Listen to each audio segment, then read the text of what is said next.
మాజీ మంత్రి KTR Erravelli farm house కు వెళ్లారు. ఫామ్ హౌస్ వెనక గేట్ నుంచి ఆయన లోపలికి వెళ్లారు. కేటీఆర్ వెంట మరో మాజీ మంత్రి కూడా ఉన్నారు. ఈ సందర్భంగా ఇద్దరు నేతలతో కేసీఆర్ భేటీ అయ్యారు.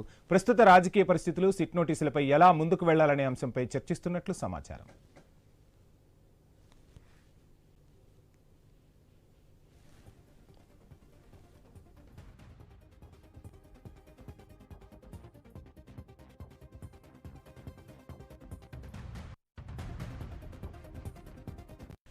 రైట్, మొత్తంగా మాజీ మంత్రి కేటీఆర్ ఎర్రవెల్లి ఫామ్ హౌస్ కు చేరుకున్నారు. ఫామ్ హౌస్ వెనక గేటు నుంచి కేటీఆర్ లోపలికి వెళ్లారు. కేటీఆర్ వెంట మరో మాజీ మంత్రి కూడా ఉన్నట్లుగా తెలుస్తుంది. ఈ సందర్భంగా ఇద్దరు నేతలతో కేసీఆర్ భేటీ అయ్యారు.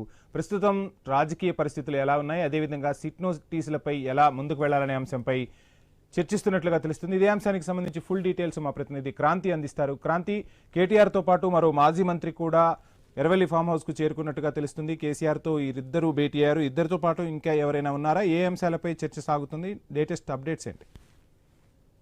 మనం చూసినట్లయితే ఎర్రవల్లి ఫామ్ హౌస్ సిద్దిపేట జిల్లా మార్కుట్ మండలం ఎర్రవల్లి కేసీఆర్ ఫామ్ హౌస్ కి కేటీఆర్, జగదీష్ రెడ్డి ఇద్దరు చేరుకున్నారు. మొదట మాజీ మంత్రి జగదీష్ రెడ్డి చేరుకున్నారు. ఆ తర్వాత కేటీఆర్ వచ్చారు.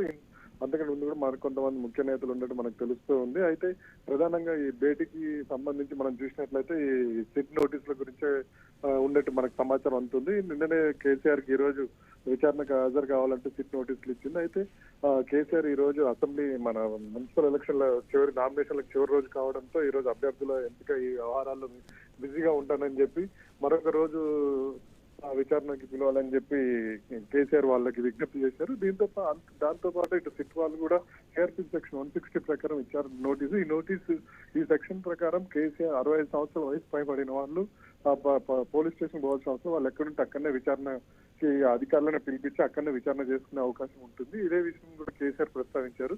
సిఆర్పిసి 160 ప్రకారం నేను మీ దగ్గర రావాల్సిన అవసరం లేదు. ఇంకోటి మీరు హైదరాబాద్ లిమిట్స్ లో అడిగారు అంటే హైదరాబాద్ లిమిట్స్ కానీ నాకు ఎర్రవల్లిలోనే ఇవ్వండి. నెక్స్ట్ టైం నోటీస్ ఇచ్చినప్పుడు కూడా ఇంకోటి విచారణ కూడా ఎర్రవల్లిలోనే మా ఇంట్లోనే చేయమని చెప్పి కేసీఆర్ విజ్ఞప్తి చేశారు. రైట్, ఈ సిట్ కి సంబంధించి సిట్ నోటీసులు ఎట్లా ఎదుర్కోవాలి, ఎలా అంటే అనే అంశాల మీద చర్చ జరుగుతుందని మనకు తెలుస్తూ ఉంది.